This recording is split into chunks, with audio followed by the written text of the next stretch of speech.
भागलपुर में एनडीए के घटक दलों के बीच घमासान मचा हुआ है। उप मुख्यमंत्री पर जदयू एमएलए गोपाल मंडल द्वारा लगाए गए आरोपों के बाद भाजपा जिला अध्यक्ष रोहित पांडे ने गोपाल मंडल पर तीखा हमला किया है। उन्होंने कहा कि जिसके कृत्य और कुकृत्य से भागलपुर शर्मिंदा है, वही एक भद्र व्यक्ति के व्यक्तित्व पर सवाल खड़ा कर रहा है। उन्होंने कहा कि बिना किसी प्रकार के सबूत का उप मुख्यमंत्री पर यह निराधार आरोप विधायक गोपाल मंडल के चरित्र को हमेशा की भांति एक बार फिर उजागर कर रहा है। रोहित पांडे की माने तो उन्हें आज सुबह गोपाल मंडल ने गाली गलौज किया है, जबकि इससे पहले भी उन्हें जाति सूचक गालियां देकर उनका उपहास किया था। रोहित मंडल ने कहा कि भागलपुर में उप मुख्यमंत्री के कार्यक्रम की उन्हें पूरी जानकारी दी गई थी, लेकिन व्यक्तिगत और पारिवारिक कारणों से वह कार्यक्रम में सम्मिलित नहीं हो पाए थे। यहां आपको बता दें कि जदयू के गोपालपुर से विधायक नरेंद्र कुमार नीरज उर्फ गोपाल मंडल ने एक प्रेस वार्ता के दौरान उप मुख्यमंत्री तारकिशोर प्रसाद को वसूली मंत्री बताया था। उन्होंने कहा था कि डिप्टी सीएम लोजपा नेता से सोने से भरा थैला और रुपयों की मोटी रकम की वसूली करने हर महीने भागलपुर आते हैं। आज जिस प्रकार से जदयू के माननीय विधायक गोपाल मंडल जी ने पत्रकार वार्ता के माध्यम से भाजपा के माननीय उप मुख्यमंत्री आदरणीय तारकिशोर प्रसाद जी पर जो अनर्गल आरोप लगाया है, उस संदर्भ में हमारा यह कहना है कि जो आरोप उन्होंने लगाया है, एक तो उसका आधार ही जो है वह उसका सहारा ही उन्होंने झूठ से लिया है। वह जिस प्रकार से वो बताए हैं कि रोहित पांडे फ़ोन करके हमारे पास रो रहे थे और बता रहे थे कि ऐसे वो आए और फलाने जगह चले गए, चिलाने जगह चले गए। मैं आज ही नहीं, आज से पहले भी अगर कभी हमारी उनसे टेलीफोन के माध्यम से बातचीत हुई हो और इसका वह प्रमाण दे दें तो मैं राजनीति छोड़ दूंगा। और मैं यह प्रमाण दे सकता हूं कि आज सुबह 10 बज के कुछ मिनट पर कोई कुणाल सिंह करके उनके सहयोगी थे, जिनका फ़ोन आया हमारे मोबाइल पर, नंबर भी सेव नहीं था, ट्रू कॉलर में कुणाल सिंह लिखा हुआ था, लेकिन जो फ़ोटो आ रहा था उस फ़ोटो के माध्यम से हम उनको बराबर उनके साथ देखते थे तो हम पहचान गए थे। और उन्होंने बोला कि माननीय विधायक जी आपसे बात करेंगे।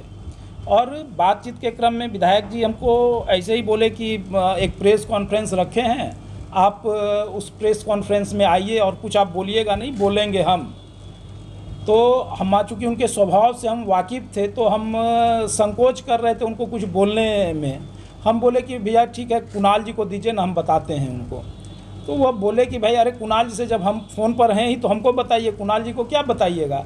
तो हम इसी लहजे में बोले कि अरे आप अभिभावक हैं भैया, आपको क्या हम बताएंगे। हमको लगा कि कुणाल जी को ही विषय बता देंगे तो कुणाल जी से आपकी बात हो जाएगी। तो फिर जब देखे कि वह इस प्रकार से थोड़ा बोलने लगे तो हम बोले अच्छा ठीक है भैया, हम बताते हैं, हम करते हैं। चूँकि हम बात को टालना चाह रहे थे और हम चाह रहे थे कि उनका थोड़ा आक्रोश कम हो और इससे कुछ बातचीत आगे बढ़े, तो फिर वो थोड़ा हम उनको समझाने का प्रयास करते।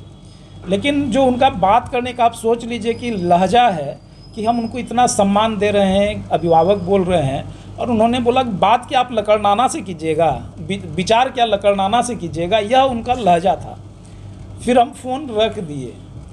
तो और जिस प्रकार से वो ये कर रहे हैं, तो ये आरोप लगाने के लिए ही, जब हम तो बोल रहे हैं कि हम प्रमाण दे सकते हैं, हमारा कॉल रिकॉर्ड में है कि उनका फ़ोन आया है, उनका तस्वीर भी आ रहा है, और वह अगर कोई हमारी बात उनसे हुई हो, आज ही नहीं, हम तो कह रहे हैं कि इससे पहले भी, तो वह इसका प्रमाण दे सकते हैं।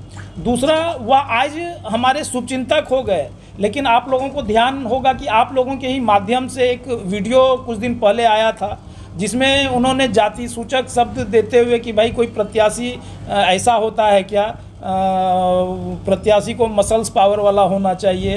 तो ये किस प्रकार की बातें बोली वो मैं दोहराना नहीं चाहूँगा।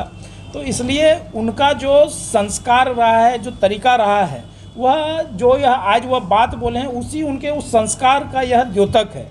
दूसरा विषय हम यह कहेंगे कि यह उनकी मंशा यही रहती है, चूँकि वह न पब्लिक में जाना, अभी बाढ़ का समय है, जनता के बीच में जाकर जनता की समस्याओं को देखकर जनता की समस्याओं को उठाने का काम करना चाहिए जनप्रतिनिधि होने के नाते, लेकिन वह ये सब काम तो करते नहीं हैं।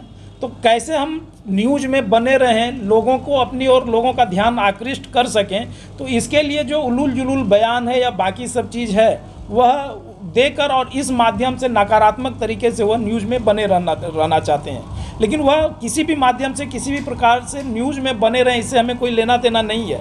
लेकिन हमारे माननीय उप मुख्यमंत्री हमारे पार्टी के नेता के बारे में अगर कोई अनाप शनाप बोलेगा तो यह कदापि भारतीय जनता पार्टी का कोई भी कार्यकर्ता इसको बर्दाश्त नहीं करेगा। उन्होंने व्यक्तिगत जब मेरे ऊपर आक्षेप लगाया था, इससे पहले भी, तो मैंने कभी भी न प्रेस के माध्यम से कोई जवाब देना उचित समझा न अन्य माध्यम से।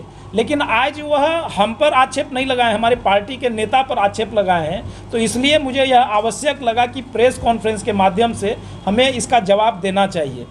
और जिस प्रकार का यह आरोप वह लगा रहे हैं, लोग कौन व्यक्ति किस चरित्र का है यह लोग समझते हैं और उसी प्रकार उनके वाणी में वह वजन मिलता है। जिस प्रकार का हम सभी लोग आम जनता यहाँ देखते आई है, उनका कई ऐसे वीडियो वायरल हुए हैं। कभी वो बार बालाओं के साथ नज़र आते हैं, कभी कोरोना गाइडलाइन का उल्लंघन करते हुए उनका वीडियो वायरल होता है, कभी बूढ़ानाथ मंदिर में जो है अनावश्यक ज़बरदस्ती वो गेट को जो ऐसा लग रहा है कि एकदम तोड़ डालेंगे। तो कानून का उल्लंघन करना और जनप्रतिनिधि होने के नाते एक लगता है कि हम एकदम ये हैं। तो इस प्रकार का जो एक पावर का दुरुपयोग या जो दिखाने का चीज़ है, यह स्वभाव हमारे तो उप मुख्यमंत्री इतने सरल स्वभाव के हैं कि वह तो, और क्या कोई अधिक प्रवास करना या आना जाना, यह तो भाई उनका काम है कि भाई हमारा क्षेत्र में कहाँ क्या समस्या है और उसको जाना, देखना, या करना, यही तो उनका काम है और वह अपने उस काम को कर रहे हैं। लेकिन जिस प्रकार से उन्होंने आरोप लगाया है यह, और जैसे ही उनका फ़ोन आया था, मैं तुरंत उसके बाद जदयू के जो जिलाध्यक्ष हैं यहाँ श्री पंचम श्रीवास्तव जी, मैंने तुरंत उनको फ़ोन करके बताया, मैं उसका भी कॉल रिकॉर्डिंग आपको दे सकता हूँ, कि उनको फ़ोन करके बन रहा है। हो गया बन सर। अच्छा ऊपर से थोड़ा कंधे से मोबाइल में लगा लाइट सब बीच से सब लाइट चलेगी। उसमें आवाज़ ना है, कर दी इसको छोड़ दी आवाज़ ठीक है ना, ठीक है।